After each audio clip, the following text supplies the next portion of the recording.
For myself, my introduction, I am Dr. Pooja Sharma. I work in National University Hospital in Singapore. I have been the mentor for MRCOG for quite some time now. MRCOG, when I was preparing, I was going through the same things as you people are. The part 2 MRCOG is, I believe, the toughest part of the exam. And once you're through part 2, the part 3 is quite easy. Why it is difficult is because of the vastness of the syllabus. We know there are so many guidelines, including your RCOG guidelines, your NICE guidelines, and the FSRH guidelines, and the BASH guidelines, and so many more. The TOG article, strategy, and so it's a never-ending syllabus. And to solve the questions, especially the EMQs, one does need in-depth knowledge. But it is definitely doable once you understand the exam and keep practicing. It is definitely doable, and you should be able to crack the exam. Why I chose this topic is it's something which is definitely in vogue since the last 2 years in all aspects.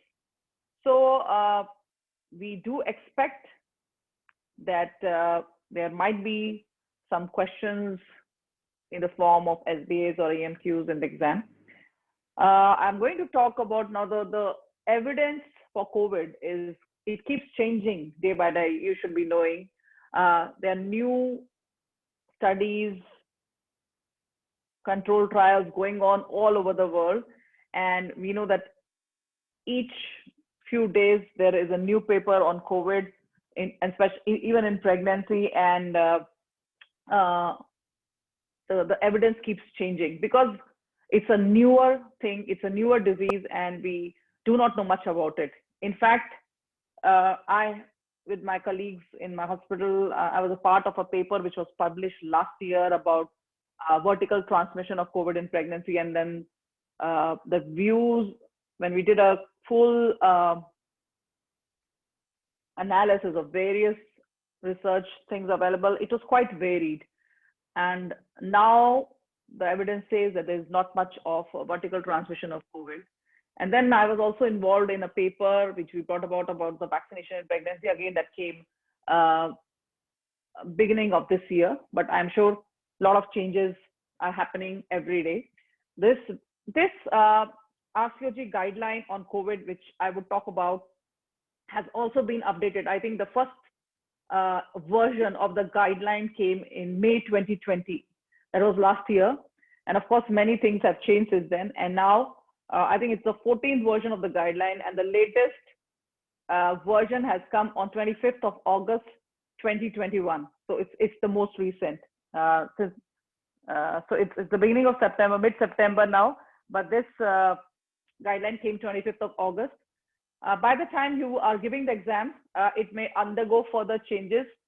So you should keep yourself updated. I'm going to talk about what is the current status of COVID-19 in pregnancy and what is recommended. I've summarized the guideline, and I will talk and emphasize on the points which you must remember, which can again come in the form of questions. So without further ado, let's see. So as I said, it is updated on the 25th of August. So this is the most recent updated version of this guideline, which might change. When you're going for the exam, it is a good idea definitely to read about the COVID latest recommendations at that point of time, or of the COVID infection in pregnancy as well as the vaccination, because things might change. We don't know. So the guideline says that mostly the pregnant women are at the same risk of getting COVID infection as any other non-pregnant person. They are not especially at higher risk of acquiring the infection. And same as other people, most of the pregnant women who are infected with COVID will be asymptomatic, and they carry on the pregnancy well. But of course, the risk of severe infection becomes more than a non-pregnant individual. And there are certain risk factors which will increase the risk of the woman getting severe infection when she's pregnant. We will have a look at those risk factors in the next slide. So there's the alpha, beta, gamma, and delta variant, as we all know. So the delta variant is the more severe one, and it has been known to cause more severe infections, even in pregnant women. So it has been said that those women who are symptomatic, like those who have symptoms, 1/10 of them, if they were infected with the alpha variant, they had to go to the ICU. They had very severe infection and they had to be kept in the ICU. Whereas as far as delta variant is concerned, 1/7 of the symptomatic women needed ICU care. So the risk of getting severe infection more with the delta variant. The vertical transmission, though, there have been many studies done since last year on the vertical transmission of COVID infection through the placenta, but it's believed to be rare. So it's not the norm. There is no increased risk of congenital anomalies in the baby if the mother acquires the COVID infection. Now, these are the risk factors which predispose a woman to severe infection, needing hospital admission and needing ICU care. One is the Black race, Asian race, or any minority ethnic background. So the mortality is 4 times in Black women with COVID infection in pregnancy as compared to white. So it's like 4 times risk of mortality. Asian women also, they have a higher risk as compared to white women, and it is like a 2-fold risk in mortality. So that's quite significant. BMI of 30 or more is again a risk factor. Pre-pregnancy comorbidities like pre-existing diabetes or chronic hypertension or anything predisposing to lower immunity, immunological disorders will predispose to more severity of the infection. And this, is seen in even non-pregnant women or other people, or even men with COVID infection. That those who have comorbidities, they tend to get more severe infection. They need more ICU admissions and severe complications. Maternal age, 35 years or older. Those who are of lower socioeconomic status, those people, of course, they have not found a data specific to pregnancy, but overall the risk, again, I think it's related to the lower immunity. They will have higher risk of getting more severe infection. Those people who are exposed or who are working in the front line, like those working in healthcare, public facing occupations, they understandably are at higher risk of getting more severe infection. What are the complications of COVID in pregnancy? So as I said, vertical transmission, rare. So we don't expect any congenital malformations, but the known complications are preterm birth, but it is mostly iatrogenic. When the mother gets a very severe infection, needing ICU admissions, needing ventilation and all, the decision may be taken to deliver her early. So it's mostly iatrogenic. There are known cases of intrauterine growth restriction, increased incidence of stillbirth as well, though overall it's a rare thing. And an important aspect which is important, and you know that when you are reading about the embrace and all, the mental health disorders are important cause of morbidity and mortality in pregnancy. So there has been an increase in perinatal mental health disorders during the COVID pandemic time. So that also we should keep in mind. So if there are some people here who are, I know there are some candidates here who are preparing for the Part 3 MRCOG. if you get a station in which with COVID in pregnancy, you need to rule out mental health issue, domestic violence, because all these issues have increased in a pandemic, and pregnant women are more and more vulnerable to it. The antenatal care during COVID, the full antenatal care should be provided to all the women. That has been described in the guideline. Of course, during the times when they were in lockdown and all, they advised that the in-between visits may be done by a teleconsult by a midwife, but the full spectrum of antenatal care should be provided to all the women. Watching for mental health issues, as I said, is very important. Domestic violence is another thing which one must consider. And important is the thromboprophylaxis, which any woman who is admitted with a COVID infection in the hospital should be offered thromboprophylaxis with low molecular weight heparin, unless there is imminent delivery in the next 12 hours, unless she's about to deliver, or there are any other contraindications or any other bleeding issues in which low molecular weight might not be given. But otherwise, the thromboprophylaxis should be given to all pregnant women who are hospitalized because of COVID infection. And this thromboprophylaxis should continue for 10 days post-discharge. And this holds true for all pregnant women admitted with COVID infection, and all those who are postpartum within 6 weeks postpartum and admitted with COVID infection should get thromboprophylaxis. That's important.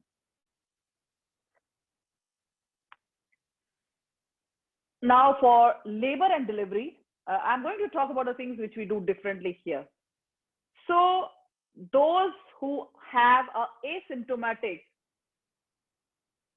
COVID infection, asymptomatic who are well, they do not need a continuous electronic fetal heart monitoring.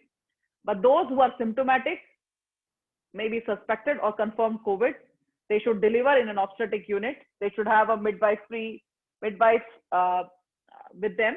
They should have a person who's the labor assistant with them, and a continuous electronic fetal heart monitoring in the form of CTG should be done for these patients, those who are symptomatic. Those who are asymptomatic COVID infection do not need a continuous electronic fetal heart monitoring. Any woman who has a severe or critical COVID infection, a multidisciplinary team has to sit and decide about the mode of delivery. So a senior obstetrician and the physician have to discuss the merits of the case and decide the timing of birth. So a multidisciplinary involvement, maybe anesthetist, physician, and the senior obstetrician should be involved. Also, we must remember the healthcare professionals, which is also important, because the personal protective equipment for healthcare personnel will differ from case to case. Of course, I cannot go into detail about the PPE requirements, but what it means is that if this woman needs a cesarean section, which is done under general anesthesia for some reason, now you should know that when a person is intubated or given GA, it is an aerosol generating procedure, which makes the healthcare personnel at higher risk of getting the infection. In those cases, the PPE becomes different. So they will need a respirator or a fluid repellent mask, a visor. So that's important, because that PPE also is an important issue. Of course, it's another guideline altogether, but just to mention that if requiring GA, that's an aerosol generating procedure, puts the healthcare personnel at higher risk, so a higher grade of PPE accordingly should be provided. They also describe about water birth. They say that water birth can be offered to those pregnant ladies who are asymptomatic and COVID positive. But they must remember, but it must be remembered that the healthcare personnel or the doctor or the midwife who's conducting the delivery, they should understand that the mask, if they are using a mask or personal protective equipment, if it becomes wet, the risk of getting infection is more. Those who are having a symptomatic COVID infection with running with sore throat or fever, they should not have water birth. As far as labor analgesia is concerned, you can offer them Antenox. Antenox, as you know, is 50% nitrous oxide and 50% oxygen, using a standard single patient microbiological filter. Also, the women can take epidural. So as I said, PPE for staff is very important. For cesarean births, where the GA is planned from the outset, the staff in the theater should wear personal protective equipment, including a FFP3 mask. Now, what is FFP? It's a filtering face piece, okay? And visor should be worn. And PPE should be done prior to commencing the GA.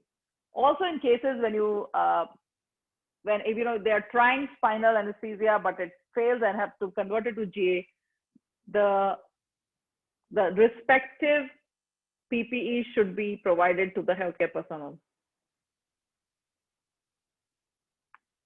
So I'm just for information, I'm showing you this slide. Actually, when you read this COVID guideline, there is a link to the personal protective equipment. So if you see here, the PPE required by the type. Now, the first thing is the type of exposure. So airborne PPE, where the AGP stands for aerosol generating procedure. So then the PPE includes a single-use disposable glove, single-use disposable apron, a FFP3 mask or respirator. So FFP3, as I said, is a filtering face piece or respirator, and a hood for aerosol generating procedures, and a eye protection or visor, which is again is a single use or reusable. So this is very important, okay, which has been described in this guideline. Of course, this is a whole separate guideline in itself, but just for our purposes, if the patient requires a GA, and this is the PPE for the healthcare personnel. Now we go on to discuss what happens when there is a acute COVID infection in pregnancy. What is the management? So I have made bold the important points which we should remember and understand and not forget, because this is something very important for exam purposes. And as I said, you need to see the updated guideline at the time of exam, because things and the recommendations are dynamic and they might change. So first, you need to assess the patient. So depending on how the patient is, you need to admit the patient or discharge. Now, if you're discharging the patient, there should be a clear advice given to the patient, you know, the contact information, clear advice about what symptoms they should come back in. I think somebody's mic is on. Please mute your mics, please. All of you, please mute your mics. Thank you. So if there should be a clear evidence about the symptom deterioration, you know, if they, of course, the usual symptoms, you tell them about any contractions or watery discharge, bleeding, any headaches. If the patient is feeling breathless or unwell, nausea, vomiting, they should reach the doctor. Again, and contact details as well, where they should reach. The other important thing is oxygen. So the cutoff for the oxygen saturation, which must be maintained, is 94%. Okay. So you escalate the type of intervention you need to give, which includes,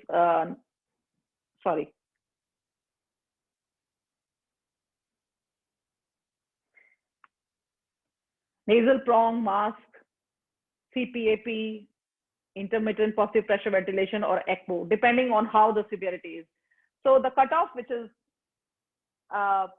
is being given, is 94% oxygen. That's the saturation we are looking at. No antibiotics should be used for treating COVID infection in pregnancy unless we feel there is a coexisting bacterial infection which is also suspected. No antibiotics should be given otherwise. And as I discussed earlier, low molecular weight heparin for the thromboembolism prophylaxis should be provided to the woman.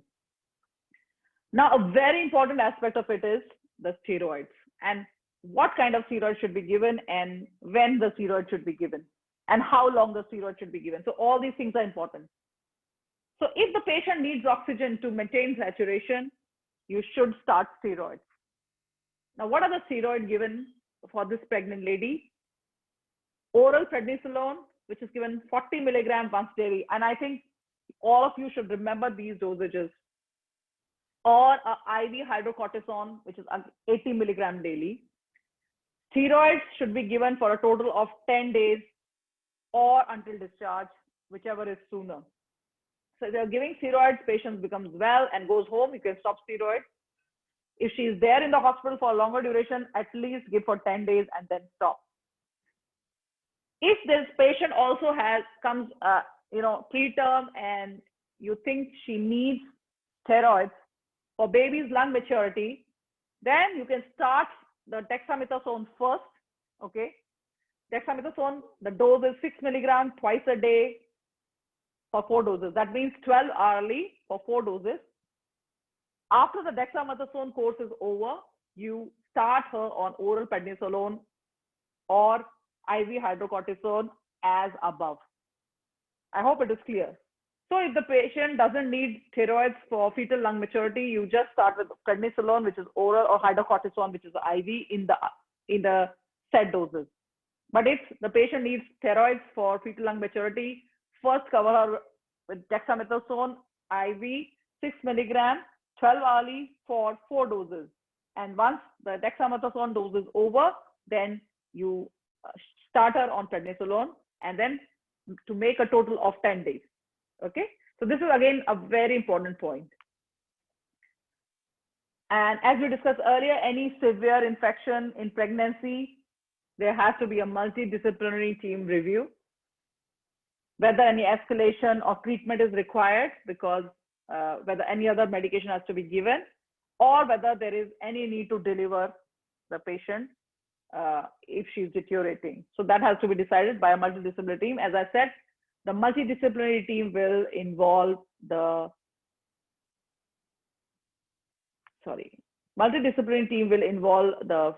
senior obstetrician,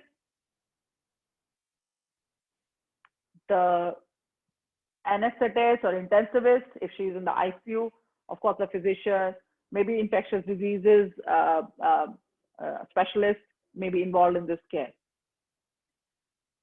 Then they also describe, again, these are all patients with severe COVID infection. If the C-reactive protein is above 75 or the patient is in ICU, that means severe or critical infection, one of the drugs which is recommended or it is considered, basically they have written the word consider. So this is the next line of therapy. This is an interleukin-6 receptor antagonist called as tocilizumab, which can be given in a single IV infusion. The doses described are 400, 600, or 800 milligrams. If the patient doesn't have any SARS antibodies or COVID antibodies, then we consider a region COVID monoclonal antibodies, again an infusion.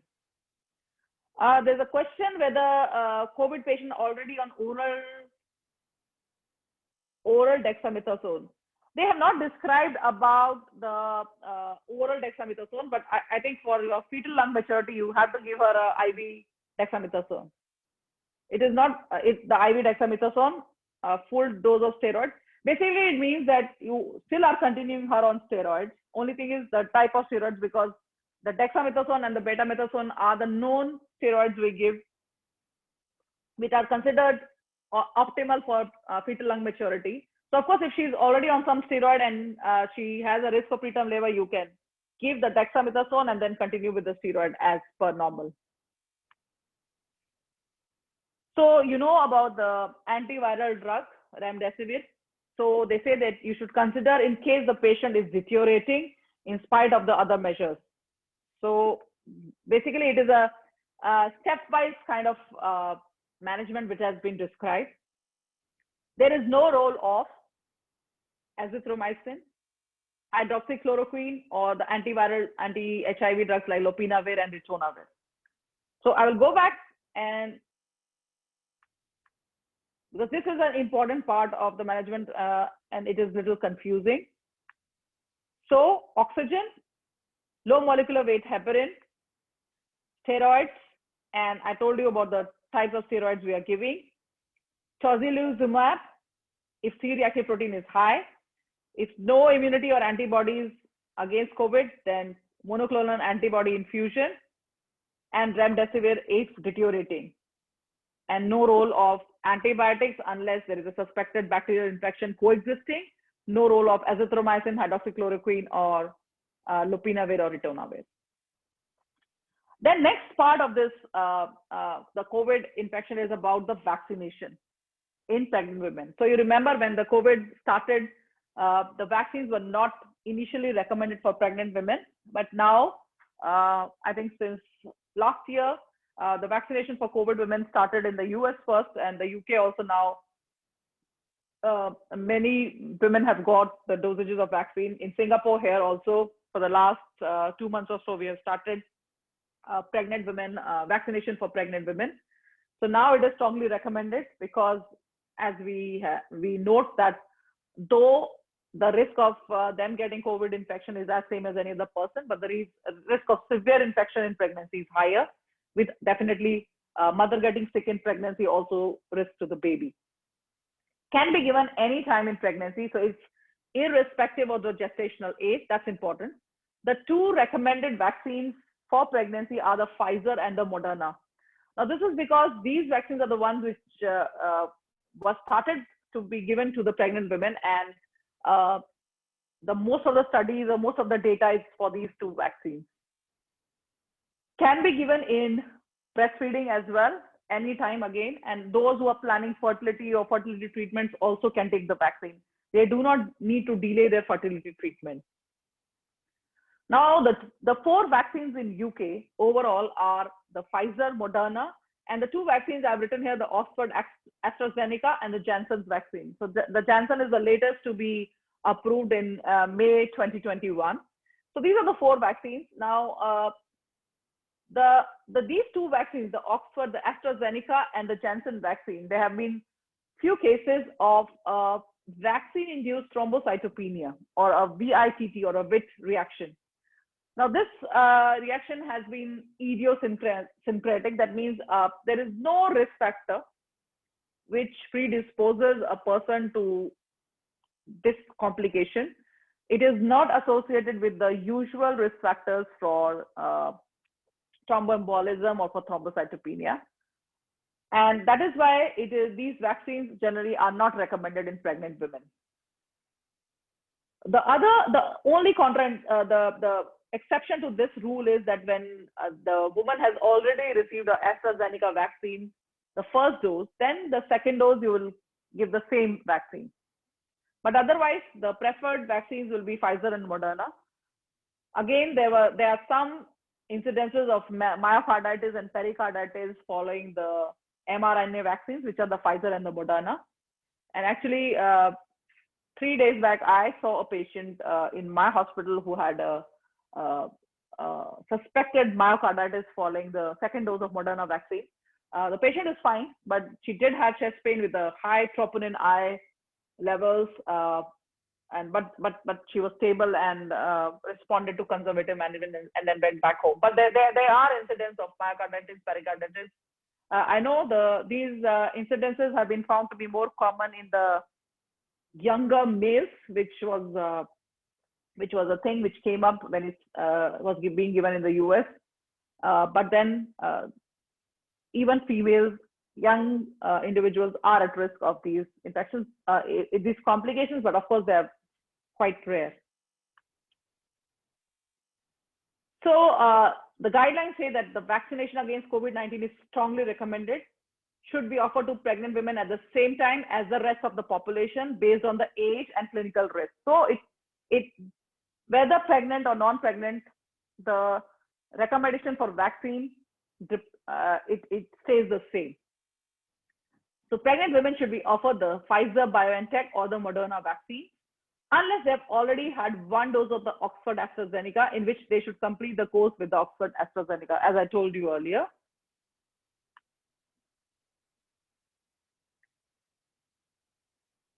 Now, one of the anxieties most of the patients have is that whether the vaccine itself can be transmitted to the baby. So we know now that the mRNA vaccines, that the Pfizer and the Moderna are the mRNA vaccines. So the vaccine itself is broken down in the few days after it is given, and it's actually the immunity is because of the antibodies which stay. The SARS antibodies have been found in neonatal cord blood as well as in the breast milk following a natural COVID infection. So the antibodies may be passing to the baby through the placenta or through the breastfeeding. So passive immunity may be conferred to the baby. Even after the administration of COVID vaccine, the vaccine induced antibodies have been found in the cord blood, also in the breast milk. But again, there are no studies to say how much immunity it confers to the neonate. So that is not known exactly. So still, I think the studies data will show whether the vaccination given to the mother has provides any immunity to the baby. But till now, we don't know. But then definitely the antibody transfer following COVID infection or following vaccine is known. So this is the NHS patient information leaflets. So it's the same thing which I've said if you are pregnant and you haven't had a COVID vaccine, preferable to get the Pfizer or the Moderna. And if the Oxford or AstraZeneca vaccine has been given as a first dose and there was no serious side effects, then that should be continued and the course should be completed. And in breastfeeding, you cannot catch COVID-19 from the vaccine and cannot pass it through a baby to the breast milk. So the important thing is that the mRNA which is injected is not transmitted to the baby. Maximum the antibodies will be transmitted to the baby. So about the type of vaccination in breastfeeding, they say if you are 40 or over, those 40 years or above can have any of the COVID vaccines. There are 4 vaccines available there.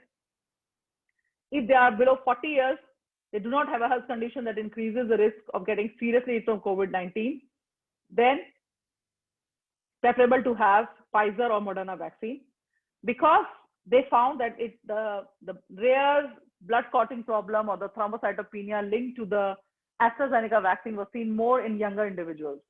So the younger individuals, even when they're breastfeeding,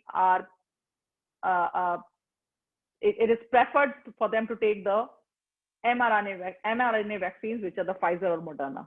Those above 40 can take any of the vaccines in breastfeeding. So pregnancy, mRNA vaccines, Pfizer or Moderna. If they have got an AstraZeneca vaccine first dose, then the second dose also the same one. In breastfeeding, above 40 years can take any of the 4 vaccines available. Below 40 years, preferably Pfizer and Moderna to avoid the vaccine-induced thrombocytopenia of it. So that's about my presentation for the COVID and pregnancy. So this is so if you go to your RCOG website and you find the guideline is COVID in pregnancy and followed by vaccines in pregnancy. So it is a continuation of that guideline. And as I said, we still will wait for the updates to come as and when they come. Okay, so so we have 40 minutes down the clock, and let's go to diabetes in pregnancy.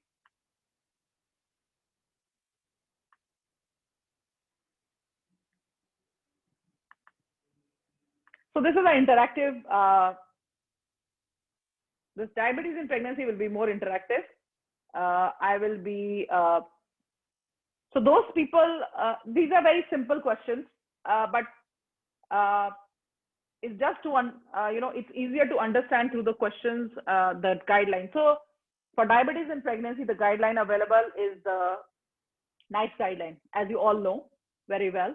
The NICE guideline came 2008, but there are updates available, and the last update was 2020. Now, diabetes in pregnancy will be two things.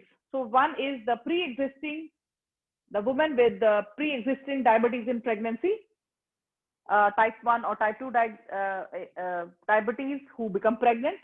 And the other group is the one with the gestational diabetes mellitus, which happens in pregnancy. So there are few differences in the management of patients with the two types of diabetes. So this is more of a quiz session, and let me just see who is. 1 second now. I cannot see the 1 second. Give me a moment. Yeah. Okay. So anybody who wants to take the first question, it's okay. They are very simple questions.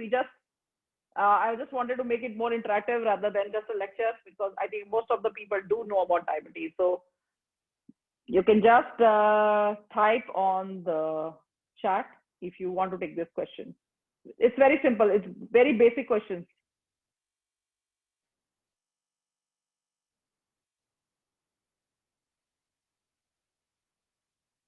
Or I will just call people if there are no volunteers.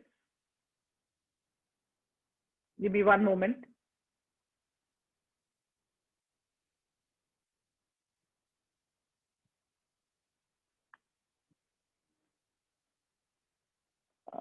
So Sarah,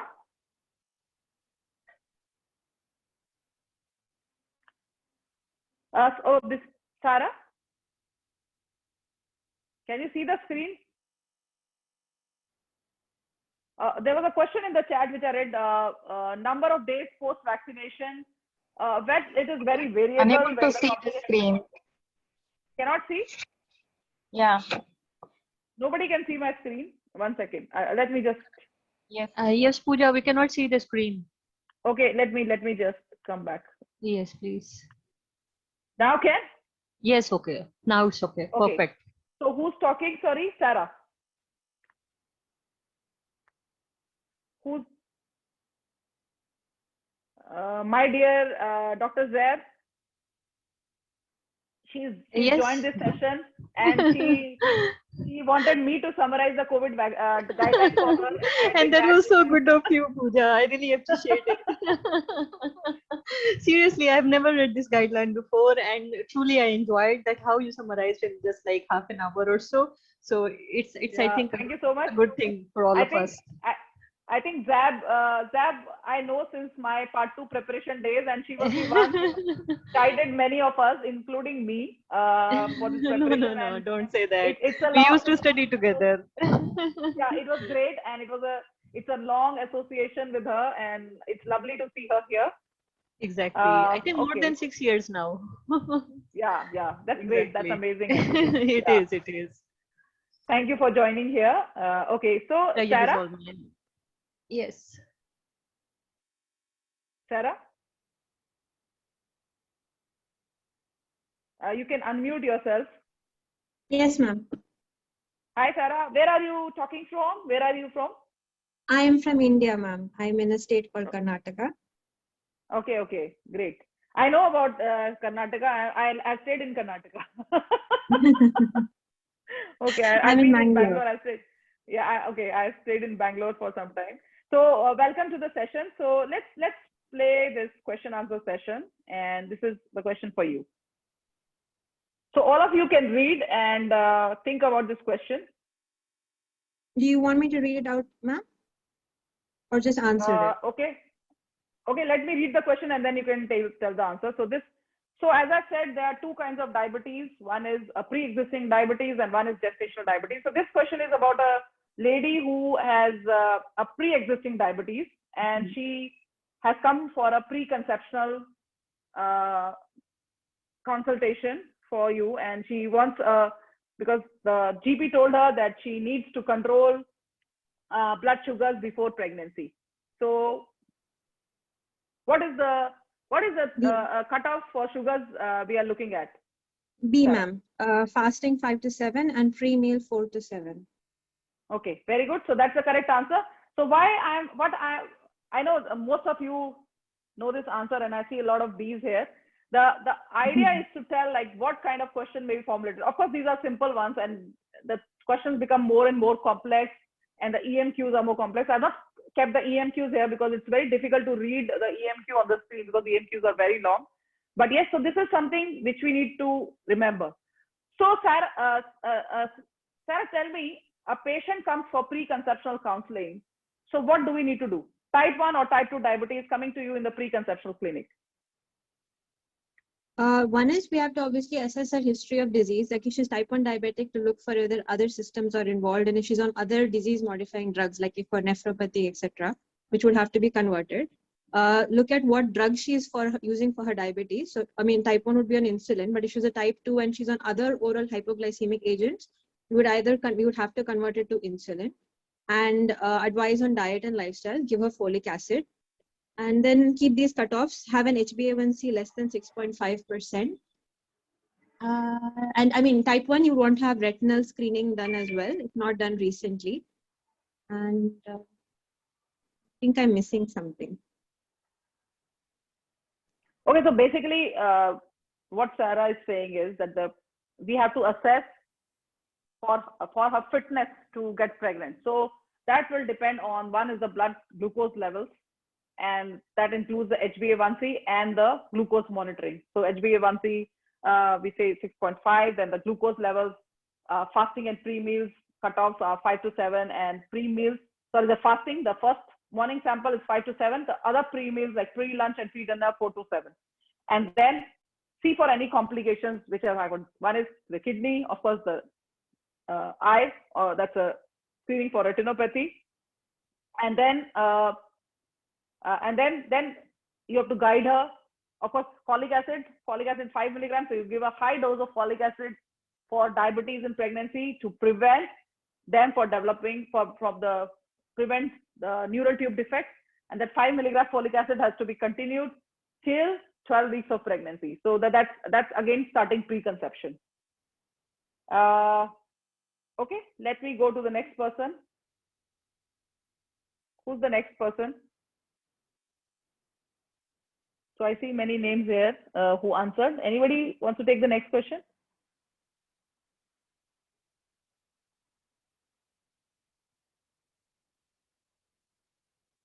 And of course, the drugs, as she said, the drugs have to be changed. If she's on any medication for nephropathy, that may, they may be on ACE inhibitors, they may have to be changed in pregnancy. Then oral hypoglycemics, which can be given in pregnancy, is the metformin plus insulin. Okay, so anybody else? So a lot of people have answered here. Maybe Anupa, you can take the next question. Okay, ma'am.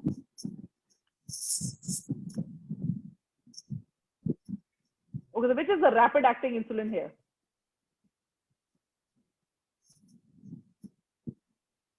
Not sure, ma'am. Okay. Yes, Komal? Aspart is rapid acting. Who's this? Hello, who's this? Sorry, I can't see the name properly. B. Who's speaking? Can I know your name, please?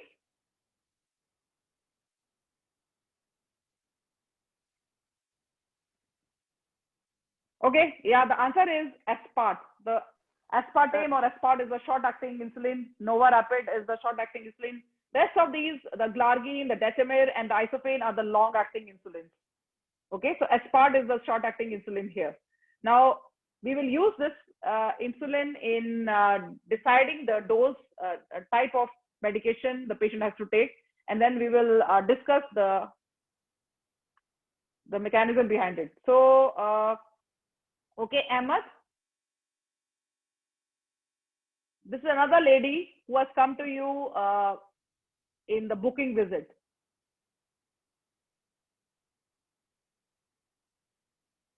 Okay, I think the question is,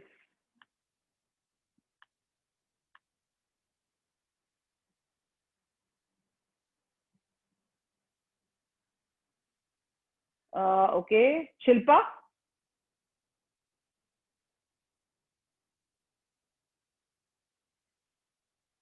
Shilpa, you can speak up. Hello. So what the question says, okay, the question I mean is, I think the question didn't say properly. The first screening for gestational diabetes is at 24 to 28 weeks in all except, yeah, the previous GDM. Okay, yeah, everybody has, yeah, hello. Hello. It's B. Sorry? It's a B. Mother with diabetes mellitus. Mother with diabetes mellitus, you should not do screening at 24 to 28 weeks. My question is the first. So. What about gestational diabetes mellitus? If the patient has come to you at 8 weeks, I said the first screening. Sorry, the question is, there is, give me a second, I think. Sorry. Give me a moment, give me a moment.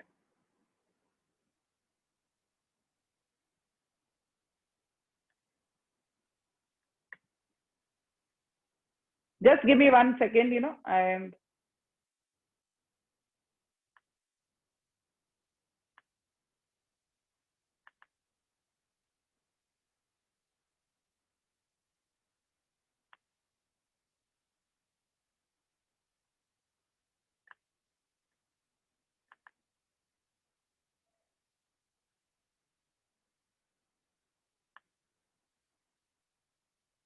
so if I change this question, give me, sorry.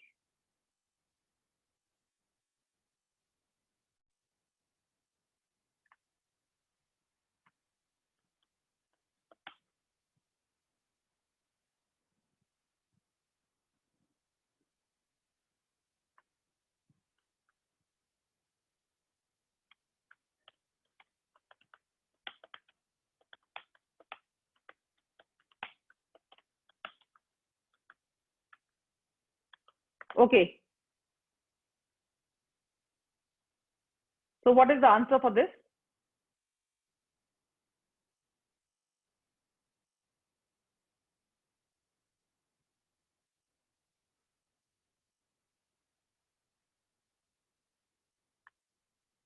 I think many have answered in the chat. It's the previous GDM. So when do you screen the patient if she has a previous history of gestational diabetes is my question.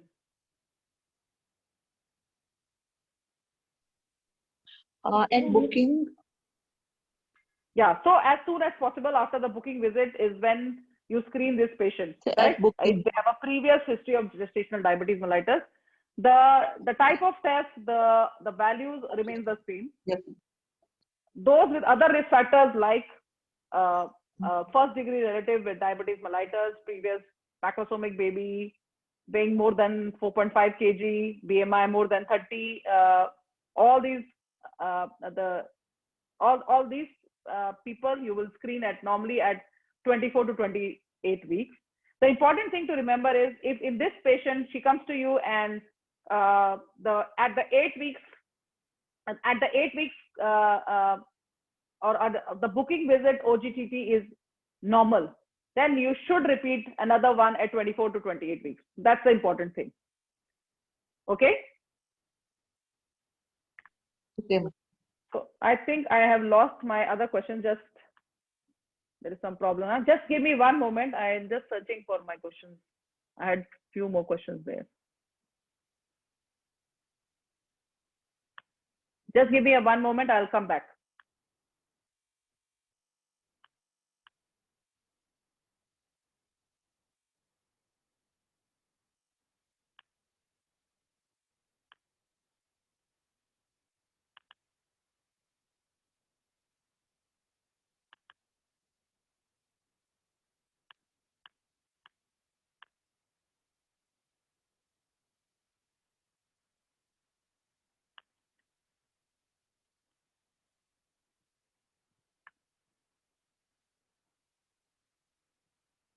Okay, I think I have lost my question, but I'm going to ask you questions extempore because I think there is some problem there.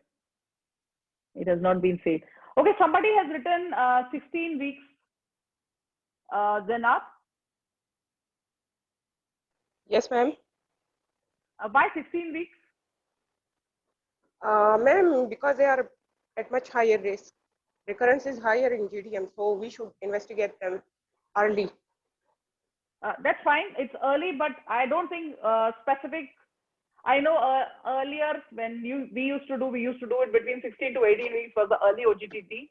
But then the guideline doesn't describe a specific period of gestation. So basically, it said as after the booking visit, whenever she comes next, you can plan her OGTT. It has to be early. It only says. It doesn't give us a 16 to 18 weeks mark. Okay, I'm going to ask the question. I think because I'm so sorry, I have lost. Screen not visible. There is no screen because I have lost the question. So actually, my second PowerPoint has not saved properly. What I have is combined in the COVID pregnancy. Okay, so I'm going to ask you the questions and then you can just tell me the answer. So now I'm going to ask you whether when the patient, suppose you have a patient, now this same patient developed gestational diabetes mellitus and you have diagnosed her as gestational diabetes mellitus. So one person, okay, Amal, are you there?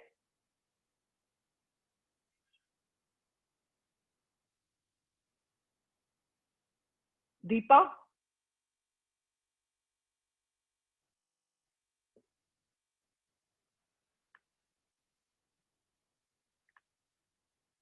Can unmute yourself or anybody who wants to take the question.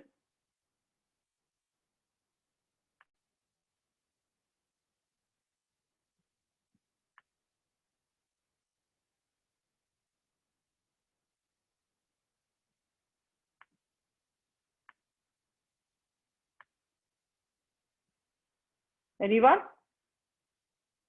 Navida? I'm just randomly picking names.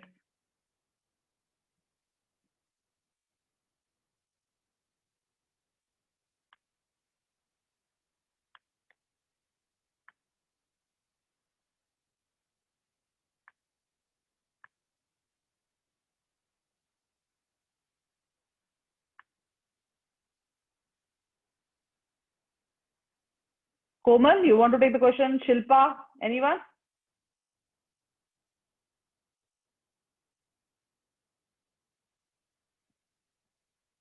Salma? Yes.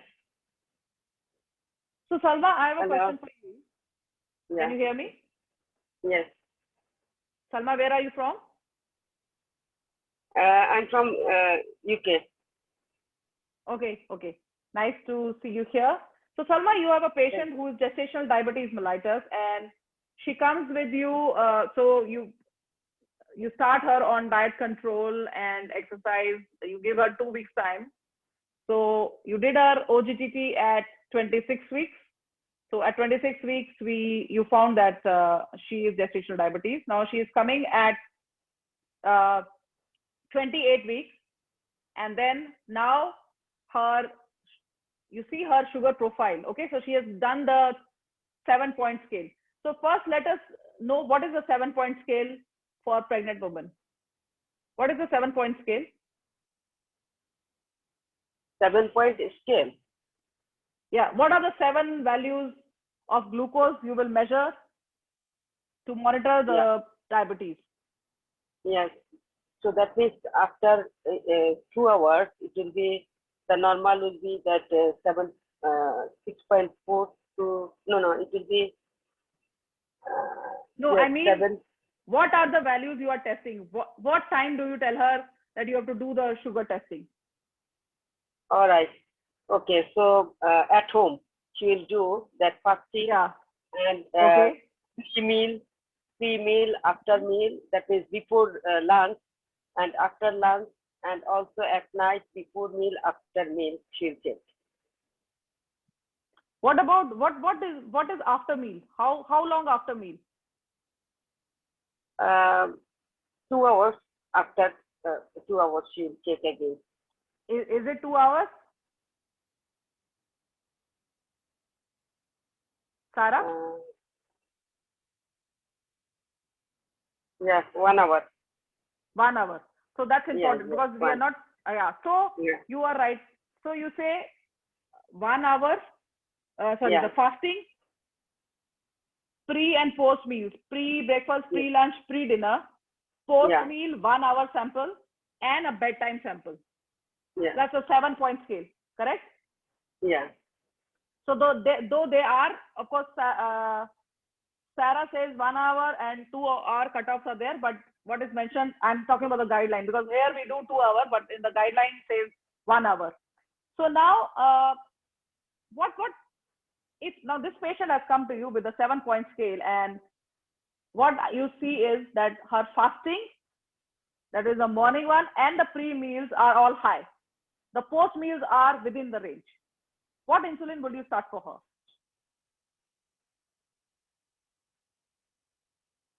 Sorry, fasting is high. And Fasting and pre-meal, pre-lunch, pre-dinner, fasting are all high. Post-meal, all okay.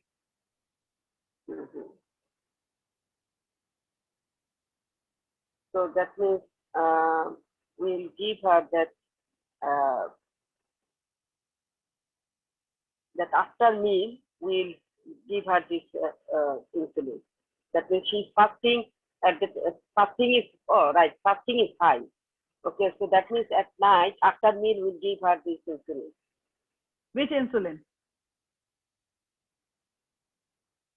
That rapid acting. Sorry, rapid acting after meal. Okay. What about the pre-meals? Pre-meals are high. What would you do for that? I said pre-lunch and pre-dinner also high.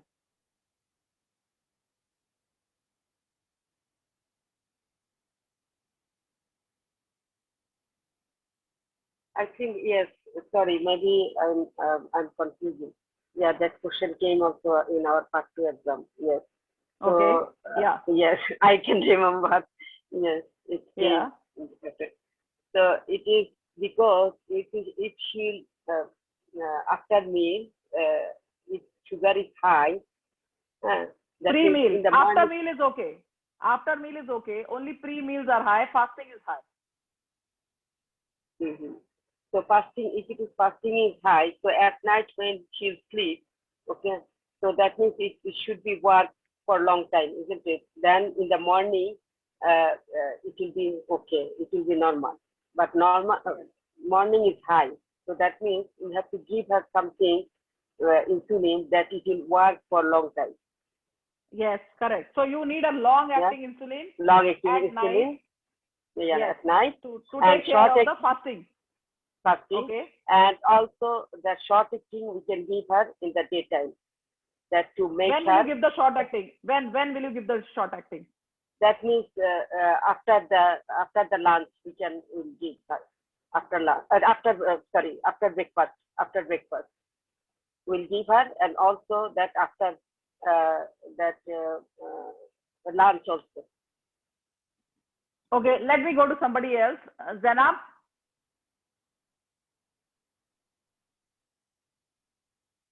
Yes, ma'am. So we agree Yes, ma'am. that for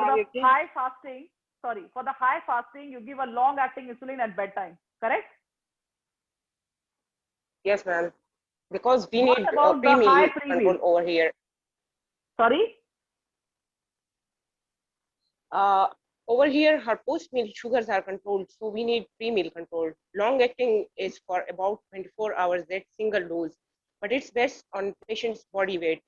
And then we divide that into 50% long-acting and 50% short-acting or ultra-short-acting. Then 50% of that short-acting is divided in TDS doses, and then that is given before meals. 1 hour before meals. What about starting what about long-acting insulin in the morning before breakfast? Does it work? Initially, we start from long-acting insulin. Sorry? We start from 50%. So you need a what I mean is you need a long-acting also in the morning. Ma'am, we take start care of your Before before breakfast. We start at 9 Before p.m. breakfast, yes, exactly. Before breakfast. So you have to start. Yeah. So, Sorry. so what I mean to say is, for a high fasting, you need a long-acting insulin to be given at night before bedtime. Night. Correct? Agreed? Yeah. Yes, ma'am. Yes. 9 p.m. So for pre-meals high, when the post-meals are okay, you need a long-acting or a mixed or intermediate acting in the morning before breakfast to take care of the high pre-meals happening. Yes, ma'am. For high post-meal values, you need rapid-acting insulin before that particular meal. Correct? Yes. So what I mean to say is, of course, I apologies because I had written a question, but the last 3 questions, they disappeared they did not save. There's some problem there. But what I mean to say is that you need to know what kind of insulin. So basically, if you are a long-acting insulin, it can, as you said, it can work up to 24 hours. For a fasting, definitely you need something at night to take care of your fasting. And the fasting value is the most important value you should know. It is the main value which is associated with macrosomia and problems in the baby is the fasting. So to control fasting, you give something at night. To control the pre-meals, you give something in the morning. It may be a mixture or it may be a long-acting insulin also working throughout the day. For a post-meal rise, like a post-breakfast, post-lunch, or post-dinner high, is a short-acting or rapid-acting insulin given before the meal.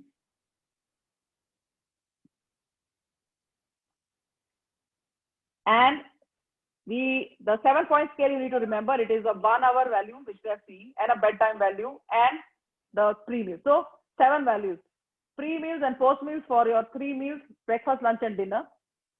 And the first one is the fasting, which is the pre-breakfast, or the fasting is the same. And there is a bedtime value, which is generally, in some places, it is said to be like 3 hours after your dinner. Okay, so for simplicity. Of course, you can say it is bedtime, but it is like 3 hours around after your dinner. The 1 hour is the post dinner, and then is the bedtime value. Okay, so it's just a general overview of how the things are. Now, I want to ask anybody who is ready to speak here. Who else? Excuse me, Dr. Pooja. Can I ask you to be clear, please? Yes. You told that long eating will give at night. Okay, so then before breakfast we'll give the short eating before breakfast. Actually, you can give just the long acting before breakfast. The long acting also works on the pre-meals. It will work throughout the day. Okay, so before breakfast again, before breakfast we'll give long acting again. Okay. Yes. So then the same Detamir. So the Detamir I give in the night and the morning. If the post meals are okay. If the post meals are okay, I will add rapid acting before the meal to it. Before the meal. If it is a post meal high. Okay. Yeah. But you told me that post meal. No, you told me that post meal high.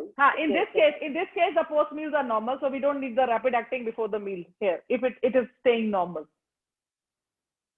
So that means we will continue the long acting. Yeah.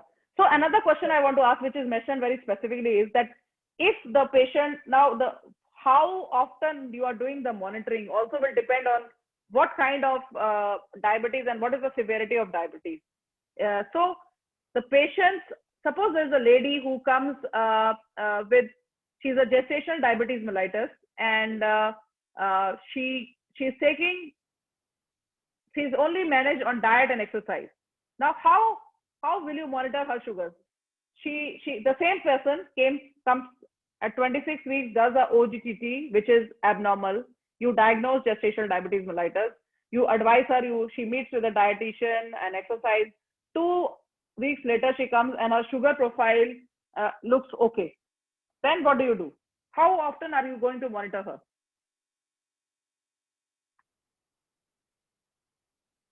And which values are you going to do? See, this kind of scenarios they can make into EMQs and SBAs. EMQs also, because there can be hundreds of permutation and combinations possible. So that's why I'm just talking to you. So if well-managed diabetes on diet and exercise, how often are we monitoring and which values are we doing?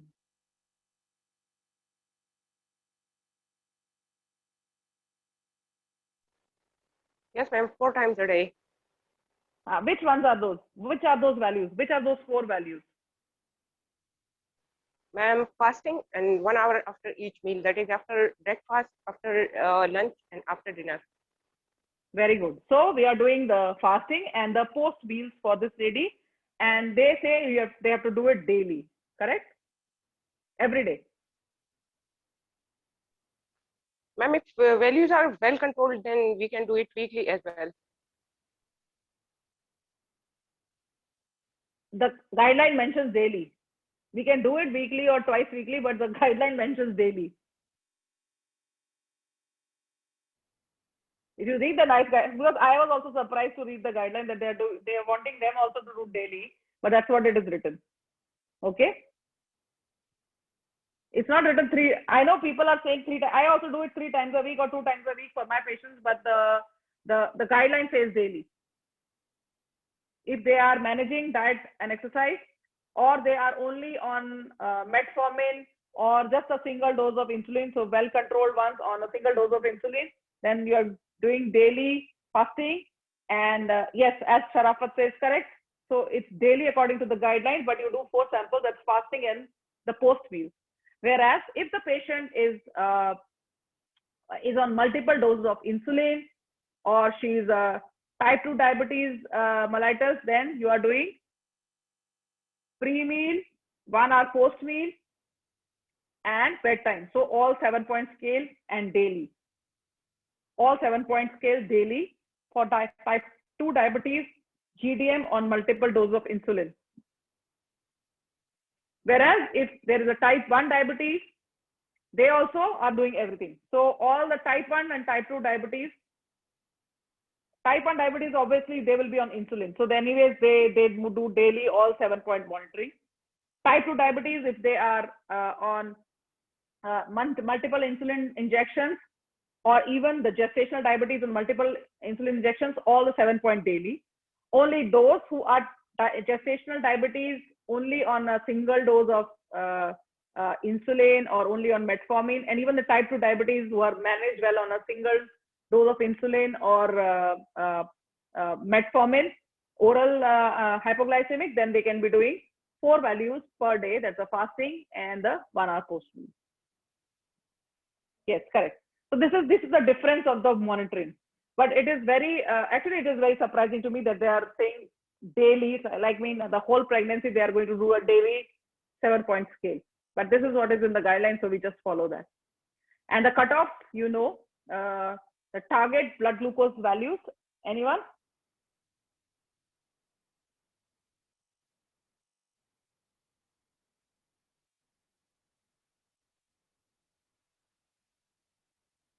So nobody wants to speak. Everybody is typing well. Okay, the fasting, the cutoff is 5.3. The 1 hour after meal is 7.8. And 2 hours after meal is 6.4. So Anupa has given us the answer. So 5.3, 7.8, 6.4. Please do remember these values, because again, multiple permutations and combinations are possible on this. Now, also, you need to know the antenatal care of diabetes in pregnancy. So you should be knowing about, so this is about the blood glucose monitoring, starting of insulin, daily monitoring, and then so they should be under a joint care between the endocrine and the obstetricians, and then they should be every 1 to 2 weeks, their sugars should be monitored. That's important. Okay, so they may not be visiting the clinic, but their sugars should be monitored every 1 to 2 weeks by the diabetic clinic, by the joint diabetic clinic. And then the important thing is the monitoring of the baby. So how is the pregnancy monitored? Anupa, you can speak up. How do you monitor this pregnancy?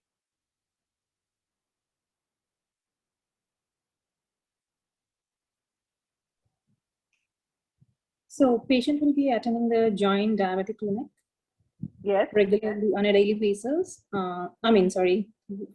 Every 1 to 2 weeks. And once she passes, we will be monitoring baby along with the mother as well. And baby monitoring usually starts from 26 weeks. 26 to 28 weeks. Sorry? We will be doing growth scans from that time. Yes. And probably every 4 weeks if it is well controlled. And if control is not good, then probably we'll be doing every 2 weeks. So important is 28, 32 weeks and 36 weeks growth scan, correct? That's what we are saying? Well controlled. If it is well controlled and on diet. If it is not well controlled and she's on meds to get a control, then she would be on every 2 weeks. Where is that mentioned? If we see any growth abnormalities, let me. That then becomes something else, correct? If there's IUGR happening or something, then it becomes pertaining to that particular thing. But usually what we mean is, as you said, serial growth scans is what we say at 28, 32, and 36 weeks, correct? Right, correct. Okay. And apart from that, when it comes to the mother, you will be monitoring the renal and also retinal assessments, especially when they did not have any preconceptional assessments done. Then we will be doing it at the booking and at 28 weeks, if provided that booking one is normal. Yes, okay. If the booking one shows any abnormalities, especially retinal wise, then we will be repeating it around 16 weeks.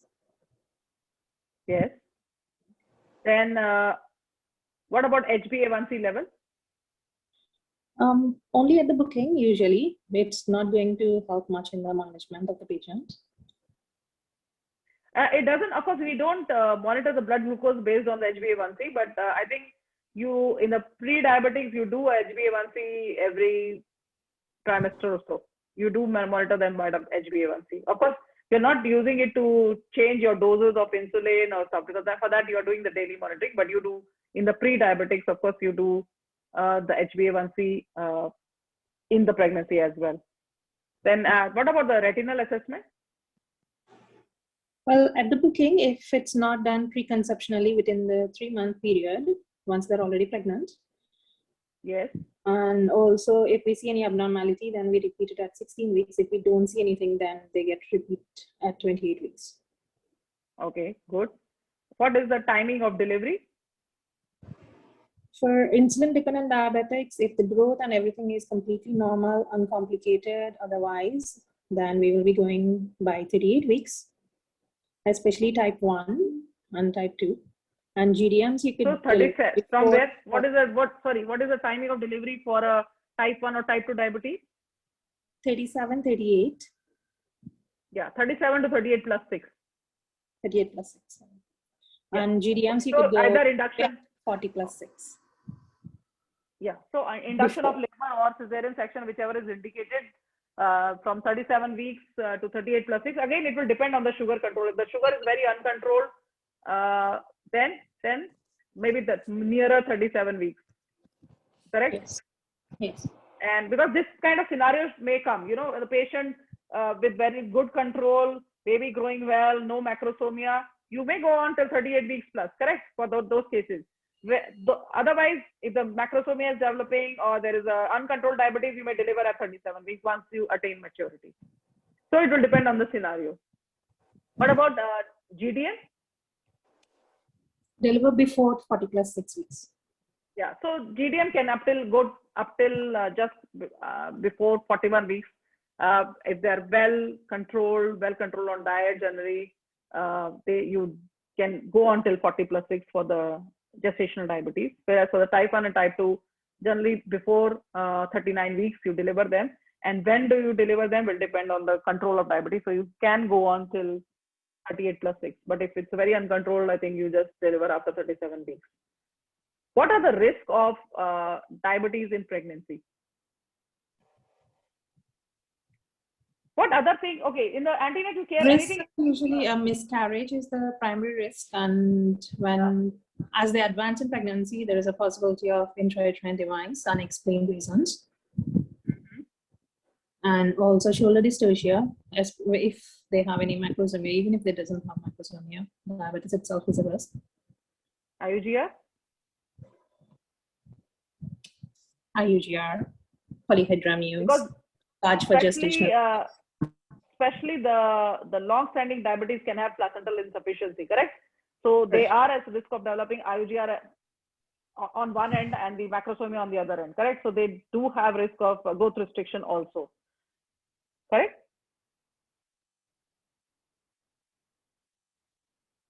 In the antenatal care, I didn't get one thing which is very important. What would you start for her? Any other medication you want to give her? Folic acid, 5 milligrams. That we already gave. What else? Type 1, type 2 diabetes. Aspirin. Yes. Aspirin. Yes. Correct? Correct. Because again, they are at risk of developing preeclampsia in pregnancy. Any type 1, type 2 diabetes are at risk of developing preeclampsia in pregnancy. So you have to give her low dose aspirin starting from 12 weeks. So 12 to 16 weeks is the time when it's of maximum efficacy. Aspirin should be started preferably in the evening. So all the evidence says it's better to give in the evening than in the morning. I don't know whether the guideline says so, but the aspirin has to be started in the evening and you generally give it throughout the pregnancy, correct? So aspirin is important, we should not forget. So just related to this, Shaista, are you there? Excuse me, Dr. Pooja, why evening? Is there any reason? Sorry? Why evening aspirin will give? Is there any reason? That is the evidence. That is the evidence that it works better. The efficiency is what the studies which have been done, they show the efficacy of it for preventing preeclampsia is more when it is given in the evening. Okay, it's not in the guideline, but I'm just telling you for generally, if you're starting for your patients, you should ask them to take it in the evening. Yeah, that's the evidence. Okay. So, Shaista? Yes, ma'am. Okay, I can't hear you properly. Shaista, you're there? Yes, ma'am, I'm here. Okay, Shaista, okay, if I go aside from diabetes in pregnancy, which pregnant women will you start low dose aspirin? What are the risk factors for which you start aspirin? Ma'am, there are major risk and moderate risk. For major risk, the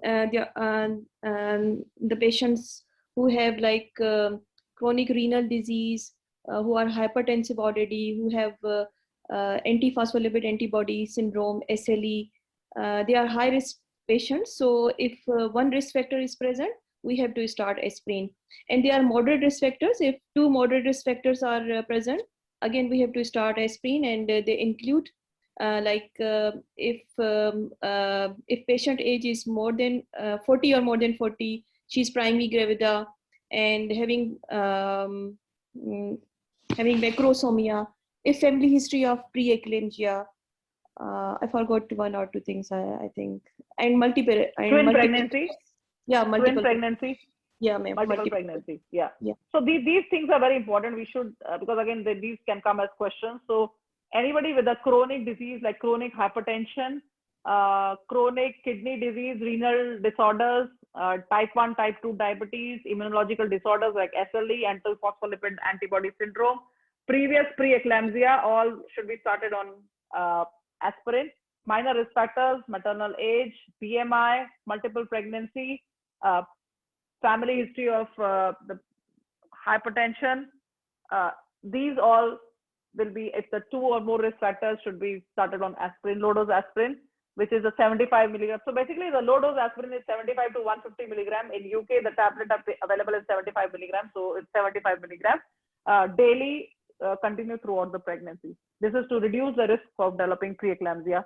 Start between 12 to 16 weeks. Yeah. Amal has correctly said one. I forgot about this one. The pregnancy interval more than 10 years.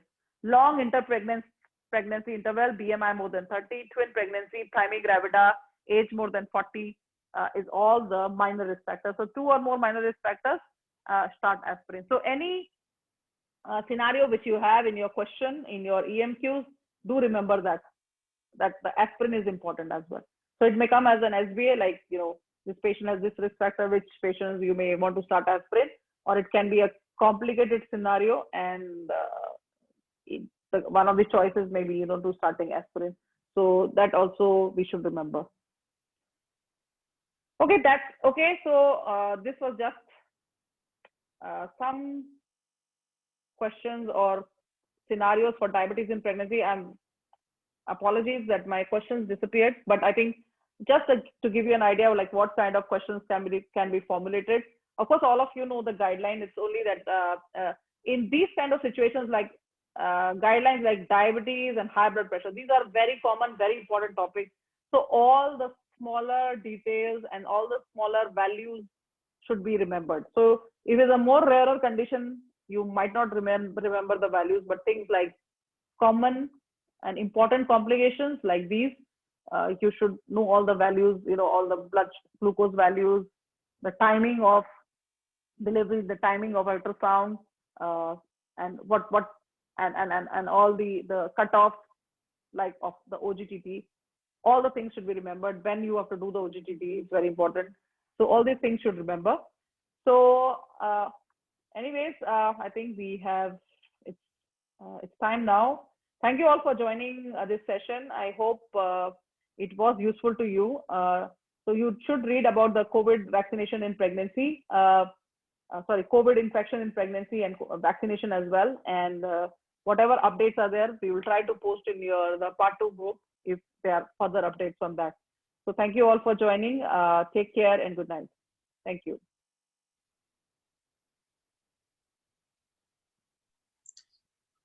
Dr. Pooja, can you hear me? Yeah, who's this? Yeah, this is Mafia. I just wanted to tell the students about a course so that they can easily get ready. Yeah. Over to you, Mafia. Sorry. Thank you. No, it's really fine. Thank you so very much.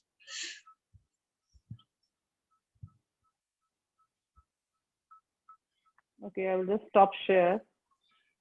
That's fine. Thank you. Okay, ma'am, I can ask one question, please, please. Yeah, sure. Who's this? Sir, who's this? Anupa. Anupa. Yeah, Anupa, you saying something? So my question is, how long are we watching these patients after vaccination as a high-risk period for them to develop any kind of symptoms like myocarditis or anything? I think the period which I read somewhere was like up to 2 weeks, but I don't think it's very much defined. But generally this myocarditis and all, even in the young males, which was a major group in which the myocarditis was seen, they were developing in the first seven days or so. That's why they after vaccination they are recommending that no strenuous activity for a week or so. So it is in the first week to 2 weeks is when you see this symptoms of or this complications of myocarditis and pericarditis. Even the patient I saw recently, and actually it is last few days back, she developed it within the 2 days post the second dose of her vaccination. So I think the timeline they described is around 7 to 15 days is what I would say. But of course, these complications are very rare. They're not very, very common, but usually it is the first 1 to 2 weeks. Okay, ma'am. And the other question was regarding thrombocytopenic kind of complications if they develop. Are we giving the vaccinations in T3? Sorry, what did you say? When it is happening, the thrombocytopenia? Like you said that also one of the complications, right, with vaccination? Yeah, the VITT. Yeah, correct. Right, and if that, taking that into consideration, are we have any cutoff period of gestation for T3 before we give vaccinations? No, sorry. In pregnancy, you mean? In pregnancy, yes. So what is your question? That when are we giving the vaccine? No, let's say a patient comes in like around 37 weeks, maybe receiving a third dose, second dose. Yeah.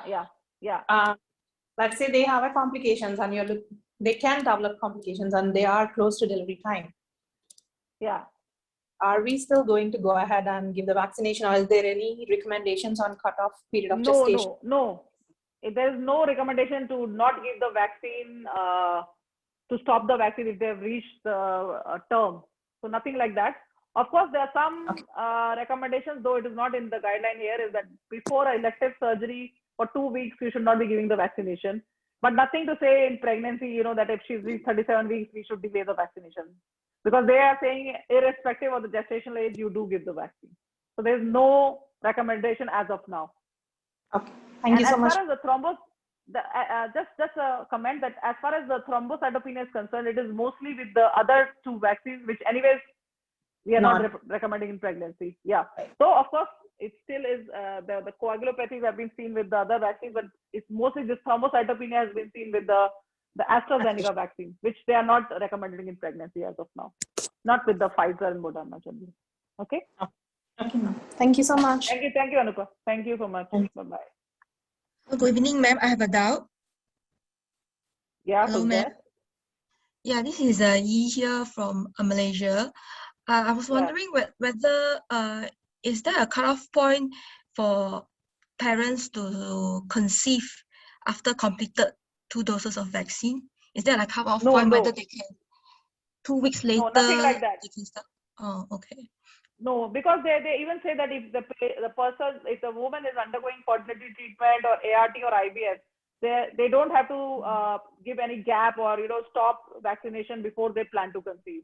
So there is no timeline which says that they first take the vaccine and then only go for a pregnancy treatment.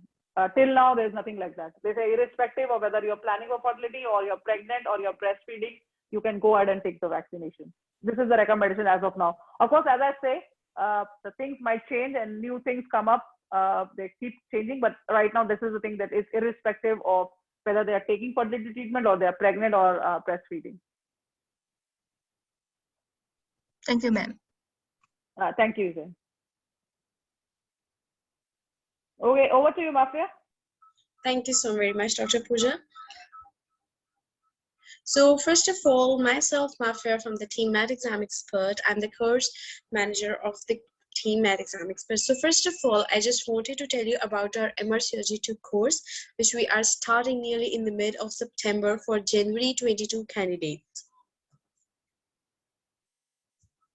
So first of all, our mentors are Dr. Muhammad Hassan, Dr. Zaid Qureshi, then we have Dr. Pratnya, and the great Dr. Pooja Sharma. So first of all, we have 2 plans in our course. First is Plan A, in which we have GTG summaries. It's basically a self-study plan in which student can study herself or himself. So first of all, we have GTG summaries, then we have talk summary videos, nice question banks, and mock exams as well. Then we have Plan C. In Plan C, it's a course in which you can take your guidance from your mentors as well. There will be a study groups, talk, GTG's videos, question banks. Then we have topic tests. After that, we have study groups for the sport. Okay, you can ask any of your query in your study group from your mentors. You can ask, and we have live sessions in which you can clear all your doubts from your mentors. Okay, if you want to take our Plan A, you have to click on this link. I will ask the backend team, can you please share the link for Plan A and Plan C as well? So as I have told you before that in Plan A, we have GTGs, talks, mock exams, and question banks. So it's in $250. You can take the course for, and then we have Plan C, and it's of $650. For all students, we have discount, but for the students who attended our webinar, we have given $200 discount. That is a gift discount. What you have to do is you just have to click on get this course. After that, you have to add this coupon, gift 200. Once you will add this coupon, your payment will change from $650 to $450. Okay, thank you. If you have any question, you can ask me. Thank you. Hello, Mafia. Hello.